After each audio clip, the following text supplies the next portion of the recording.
Hello नमस्कार। और क्या हाल चाल क्लास 11th वालों, हाल चाल बहुत बढ़िया होगा। मैं विशाल मिश्रा एक बार फिर से आपका हार्दिक अभिनंदन और स्वागत करता हूं अपनी नई ऑनलाइन क्लास में। बच्चों 11th क्लास वालों, आपको बता दें कि आपको चैप्टर पढ़ाया जा रहा है vector analysis and projectile motion, सदिश विश्लेषण और प्रक्षेप गति। मैंने आपको कल जो पढ़ाया था, मैं देख पा रहा हूँ कि मैंने आपको कल लगभग लास्ट पढ़ाया था दो वेक्टरों का क्रॉस प्रोडक्ट निकालना, यानी कि हम लोग किस तरह ए क्रॉस बी निकालते हैं, किस तरह ए डॉट बी निकालते हैं। ये सारी चीज़ें हमने कल के कंसेप्ट में, कल के लेक्चर में क्लियर किया था। तो मेरे प्यारे बच्चों, आज हमारे पास पढ़ने के लिए क्या है, पहले हम लोग समझ लेते हैं। अब जो मैं आपको पढ़ाने चल रहा हूँ ये थोड़ा सा टेक्निकल मूव है। ये पूरा आपका मैथ वाला पोर्शन को कवर करेगा, यानी कि हम लोग आज पढ़ने चल रहे हैं दो वेक्टरों को जोड़ने की समांतर चतुर्भुज विधि। जी हाँ, हम लोग पढ़ने चल रहे हैं दो वेक्टरों को जोड़ने की समांतर चतुर्भुज विधि। जी हाँ बच्चे, अगर हमारे पास दो वेक्टर हैं तो उन दो वेक्टरों को ऐड करने के लिए हमें समांतर चतुर्भुज की विधि का ज्ञान होना चाहिए। है क्लियर? कोई दिक्कत? तो चलते हैं उसको समझने के लिए। आपको क्या लेना है? आपको लेने हैं दो वेक्टर। क्या लेने हैं आपको? दो वेक्टर। तुमने मान लिया कि पहला वेक्टर हमारा है ये P और एक वेक्टर हमारा ये है Q। तो ये हमारा हो गया P वेक्टर और ये हमारा हो गया Q वेक्टर। है क्लियर? अब इसी के समांतर हमने एक दूसरा वेक्टर बना लिया। तो यहाँ पे बनाते हैं इस चीज़ को। ये हमारा हो गया P वेक्टर, ये हमारा हो गया Q वेक्टर। ये P वेक्टर आपका हो गया, ये आपका हो गया Q वेक्टर। और इसी के समांतर में हमने लाइन खींची यहाँ से ये, और इसके बाद में ये जोड़ दिया इस प्रकार। तो ये P वेक्टर, ये Q वेक्टर, तो इसके समांतर ये, तो इसकी वैल्यू भी कितनी होगी? Q vector. इसके समांतर ये, तो इसकी वैल्यू भी कितनी होगी? P vector. है क्लियर? तो समांतर चतुर्भुज की जो थ्योरम है वो क्या है, सुन लेते हैं। यदि किन्हीं दो वेक्टरों P वेक्टर और Q वेक्टर, यदि किन्हीं दो वेक्टरों P वेक्टर और Q वेक्टर को किसी समांतर चतुर्भुज की भुजा से निरूपित किया जाए, यदि दो वेक्टरों P वेक्टर और Q वेक्टर को किसी समांतर चतुर्भुज की दो संलग्न भुजाओं के द्वारा निरूपित किया जाए, तो इन दोनों वेक्टरों का परिणामी वेक्टर, तो इन दोनों वेक्टरों का परिणामी वेक्टर मतलब रिजल्टेंट वेक्टर, इन दोनों वेक्टरों का परिणामी वेक्टर सदैव इनके मध्य से होकर जाएगा। यानी इन दोनों वेक्टरों का परिणामी वेक्टर सदैव इनके मध्य से होकर जाएगा। यानी जो रिजल्टेंट वेक्टर होगा वो इस तरह से जाएगा। यानी इसकी वैल्यू कितनी होगी हमारी? R vector. है क्लियर? कोई डाउट आपको? कोई समस्या आपको? डायग्राम बेहद आसान है। फिर से देखिए मैंने क्या किया, कुछ करना ही नहीं है, बहुत ही इजी काम करना है। आपको क्या लेना है? आपको दो वेक्टर बनाने। एक वेक्टर आपने ये बनाया P वेक्टर, एक आप यहाँ बना दो Q वेक्टर। ये हो गया Q वेक्टर, ये हो गया P वेक्टर। इसी के समांतर एक वेक्टर और खींचो, ये खींचा। फिर इसी के समांतर एक वेक्टर खींचो, ये खींच लिया हमने, खींच लिया। तो ये P वेक्टर, ये Q वेक्टर, तो ये भी क्या होगा आपका? Q वेक्टर होगा, और ये भी क्या होगा आपका? P वेक्टर होगा। इन दोनों का रिजल्टेंट कहाँ से जाएगा? इन दोनों का रिजल्टेंट ये चला जाएगा, R वेक्टर चला जाएगा। ठीक, तो हमको ये बताना है कि इस R वेक्टर की वैल्यू कितनी होगी। हमको ये बताना है कि R वेक्टर की वैल्यू कितनी होगी। इस वैल्यू को कैलकुलेट करने के लिए हमने क्या किया, इस Q वेक्टर को थोड़ा आगे बढ़ाया और यहाँ से लंब डाल दिया, एक लंब डाल दिया। फिर से देखिए मैंने क्या किया, इसको थोड़ा आगे बढ़ाया, इस Q को आगे बढ़ाया और यहाँ से परपेंडिकुलर ड्रॉ कर दिया, ड्रॉ कर दिया। आप दिमाग लगाओ एक सेकंड की, इसका नॉमिनेशन कर लो। ये A हो गया, ये B हो गया, ये C हो गया, ये D हो गया, और ये कितना हो गया हमारे पास? E हो गया। हो गया? कोई दिक्कत? अब यार दिमाग लगाओ एक सेकंड के लिए जरा, मैं जो आपसे कहूँ केवल वही देखिएगा। यहाँ पे एंगल कितना बनना है हमारे पास? 90 बनना है। रिजल्टेंट इसको मान लेते हैं, इसका एंगल मान लेते हैं अल्फ़ा। क्या मान लेते हैं? इसका एंगल अल्फ़ा मान लेते हैं। ठीक है, इसको मान लेते हैं कितना? थीटा मान लेते हैं।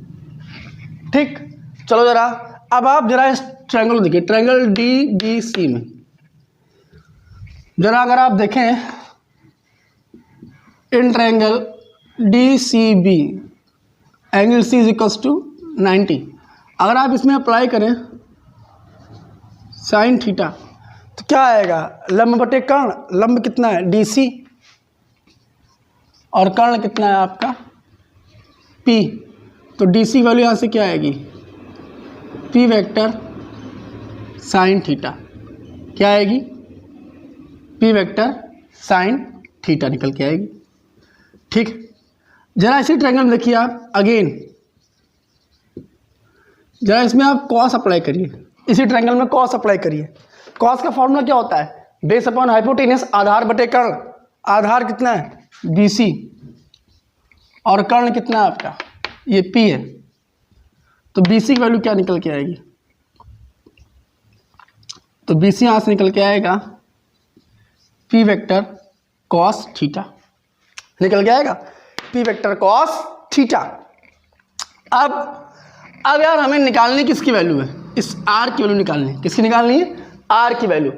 तो जरा अपने आप से पूछो कि ये R आपका किस ट्रायंगल में है, तो जो आपका R है ये आपका ट्रायंगल ट्रायंगल DCA में या ADC में या DAC में, जिसमें भी आप बोलना चाहें। तो यहाँ लिखते हैं हम लोग क्या, in triangle DCA angle A is equals to 90 degree, और आप देखें एंगल C कितना हमारा यहाँ पे 90 डिग्री है बेटा। कैसे, देखो ज़रा काट के निकालो उसको, निकाला काट के, तो ये आपका D आ रहा होगा, ये C आ रहा होगा, ये A आ रहा होगा, ये R है, ये Q है, और DC कितना निकालो भाई, देखो DC कितना निकालो P साइन थीटा, ये तो निकालो, है क्लियर। चलिए जरा अब कुछ दिमाग लगाते हैं, क्या दिमाग लगाते हैं, सुनिए ध्यान से मेरे प्यारे बच्चों। अगर आप ट्रायंगल DCA को देखें एक मिनट के लिए, अगर आप ट्रायंगल DCA को देखें एक मिनट के लिए, तो जो DC हमारा है ये कर्ण है, जो D हमारा ये कर्ण है, DC हमारा लंब है और AC हमारा आधार है। अप्लाई पाइथागोरस,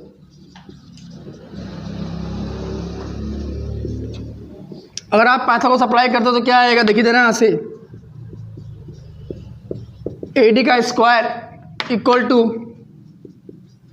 AC का स्क्वायर प्लस DC का स्क्वायर।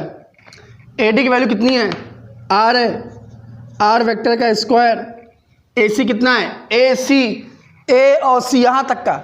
अब जरा दिमाग लगाओ एक सेकंड के लिए, अपने आप से पूछो आप कि आपने BC कितना फाइंड किया है, तो BC आपने फाइंड किया है P वेक्टर कॉस थीटा। अगर आप देखें ध्यान से तो आपने BC फाइंड किया है P vector cos theta, you have AB is equal to Q vector, so इस AC की वैल्यू क्या होगी Q vector plus P cos theta, Q vector plus P vector cos theta, square square कर दीजिए, plus DC कितना है, अगर आप DC देखेंगे तो BC तो इतना निकल के आ गया और DC कितना है P साइन थीटा, तो P वेक्टर साइन थीटा इसका आप कर दीजिए स्क्वायर। सारे बच्चों को है क्लियर, कोई डाउट हो तो आप मेरे पर्सनल नंबर 7007725756 पे मुझे व्हाट्सअप कर सकते हैं। अपने अनुसार इसका स्क्रीनशॉट समय समय पर लेते रहिए। जिन बच्चों ने अभी तक मेरे यूट्यूब चैनल को लाइक नहीं किया है, सब्सक्राइब नहीं किया है, प्लीज़ मैं रिक्वेस्ट करता हूँ कि अधिक से अधिक लोग मेरे चैनल को सब्सक्राइब करें ताकि 2 पैसा हम भी कमा पाएँ। भैया एक बात और, जिन लोगों ने अभी तक नोट्स नहीं बनाने स्टार्ट किए हैं, please I highly request you prepare your notes and complete your assignment. अब इसको अगर आप सॉल्व करते हैं आगे तो क्या बनेगा आपका R vector is equal to, अगर आप देखें यहाँ पे ये Q vector plus P vector cos theta का होल स्क्वायर है, यानी यहाँ पे A प्लस B का होल स्क्वायर बनना है। इसे आप सॉल्व करेंगे तो क्या बन के आएगा Q square plus P vector square cos square theta plus 2PQ cos theta, और यहाँ क्या आएगा P vector square sine square theta. है क्लियर? कोई डाउट हो तो बताइएगा आप लोग। डायग्राम हमने अब तक कंप्लीट कर लिया होगा, फटाक से इसका स्क्रीनशॉट ले लीजिए क्योंकि मैं डायग्राम को रफ करने जा रहा हूँ। चलिए अब अगर आप देखें इस इक्वेशन को आगे सॉल्व करें तो क्या बन के आएगा आपका, जरा देखिए ध्यान से, R vector square Q vector square plus मैंने ये टर्म लिखा, फिर मैंने सीधे इस टर्म को और इस टर्म को पास पास लिख लिया, तो P vector square cos square theta plus P vector square sine square theta and 2p vector q vector cos theta. मेरे प्यारे बच्चों, आप देख पा रहे होंगे कि इतने पूरे टर्म से कॉमन क्या आ रहा है, p वेक्टर स्क्वायर कॉमन आ रहा है, अंदर बनेगा cos square theta plus sine square theta, है क्लियर। और मेरे प्यारे बच्चों आगे की स्टेप क्या आएगी, 2pq कॉस थीटा। सारे बच्चे जानते हैं, हाई स्कूल में आप पढ़ के आए थे, cos square theta plus sine square theta always 1, तो ये पूरी वैल्यू हमारी 1 हो जाती है। So now we have new question, R square is equals to Q square P square plus 2pq cos theta. अगर आप चाहें तो इसको लिख सकते हैं, R vector is equals to under root P vector square Q vector square plus 2pq cos theta. सारे बच्चों को है क्लियर, यही हमारा रिजल्टेंट है, यानी यही हमारा रिजल्टेंट वेक्टर है। यानी कि थ्योरम का रिजल्ट क्या निकल के आया है, थ्योरम का रिजल्ट निकल के आया है R vector is equals to under root P square plus Q square plus 2pq cos theta. है क्लियर। मैं एक बार रिकॉल कराता हूं कि स्टेटमेंट क्या थी इसकी। अगर दो वेक्टर पी वेक्टर और क्यू वेक्टर को, अगर दो वेक्टर पी वेक्टर और क्यू वेक्टर को समांतर चतुर्भुज की संलग्न भुजाओं के द्वारा प्रकट किया जाए, इधर डायग्राम आ सकता है, देखिए जा, यानी ये आपका पी वेक्टर हो गया, ये आपका क्यू वेक्टर हो गया, ये पी वेक्टर हो गया, ये क्यू वेक्टर हो गया। इन दोनों का रिजल्टेंट कहां से जाएगा, हमेशा इनके बीच से होकर जाएगा। ये आपको ध्यान में रखना है। यानी दो वेक्टरों के योग का परिणामी सदैव उनके मध्य से होकर जाता है। यही हमने इस थ्योरम में पढ़ा है। और रिजल्ट क्या है, R vector is equal to under root P vector square plus Q vector square plus 2pq cos theta. फटाक से इसका स्क्रीनशॉट ले लीजिए। फिर चलते हैं हम लोग इसके लास्ट टॉपिक की तरफ। लास्ट का 2 मिनट का वीडियो बचा हुआ है, फटाफट सारे बच्चे इसे देख लें। चलिए अब बच्चे आप अगर देखें ध्यान से तो आपने रिजल्ट क्या निकाला है, आपने रिजल्ट निकाला है R vector equal to under root P square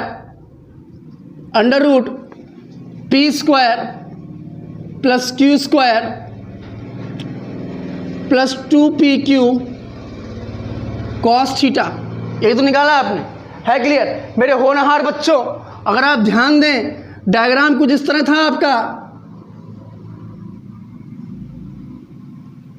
diagram कुछ इस तरह था आपका। यहां से आपने परपेंडिकुलर ड्रॉ किया था, ये एंगल आपका थीटा था, ये एंगल आपका अल्फा आया था, ये आर वेक्टर था, ये पी वेक्टर था, ये क्यू वेक्टर था, ये पी वेक्टर हो गया, ये पी कॉस थीटा निकल के आया था, जो भी निकल के आओ। चलिए अब जरा देखिए एक सेकेंड के लिए आप बेटे, अब इसमें ये परिणामी का एंगल कितना है, इस रिजल्टेंट का एंगल कितना है, अल्फा है ना।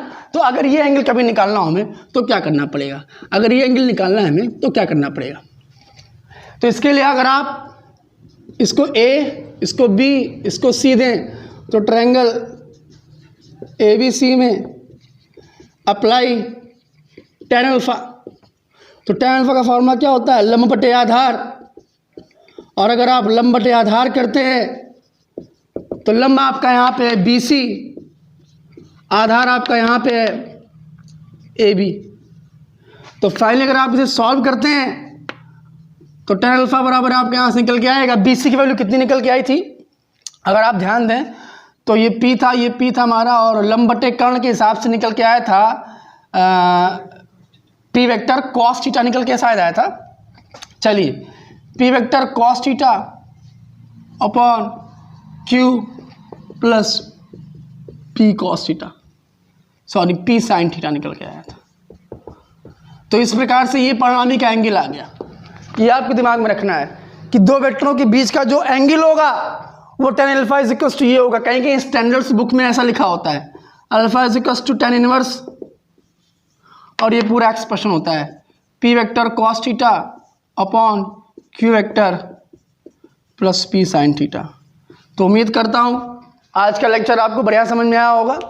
इसको आप एक बार दो बार अपने मन से करिएगा। जिसको जहाँ प्रॉब्लम आए वो मेरे व्हाट्सअप नंबर पर मुझे मैसेज करे, ठीक है। मिलते हैं नेक्स्ट क्लास में, तब तक के लिए नमस्कार, जय हिंद, जय।